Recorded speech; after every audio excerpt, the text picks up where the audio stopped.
Salam kepada ayah-ayah mulia dan ni.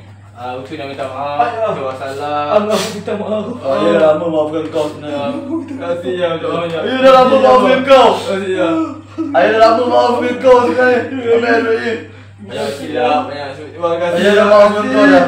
Agak lagi bukan pasal agak sedih. Kaki tersepit. Kaji kau tak tahu. Kau tak apa-apa sakit kaki aku tersepit. Tu boleh gelak ke? Silah. Kau tak ada bau benda ni. Bau tu kaki dia tu dah lama masam. Tu Macam tak mandi tu orang tua tu. Aku gila kan. Minta maaf dia dengan cara baik kan. Dia ucap gua bau bodoh. Janganlah bau badan. Dia kan dah lupa tu. Mandi pun tidak. Ya ke? Bapa aku tak tahu kan. Tapi tu cakap jadi benda. Kita dengan semangat minta maaf Jaya Raya ni dia macam tak betul-betul. Lepas tu bagi duit raya kan. Dia tak tahu ke kita ni yang baik dengan dia kan.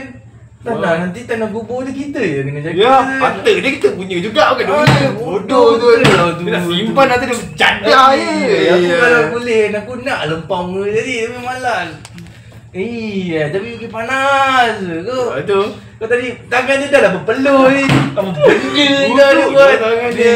Tangan aku lah tangan aku kena peluh dia. Dia dapat berak tu. Bodoh betul lah. Kau berapa lama nak akan babi?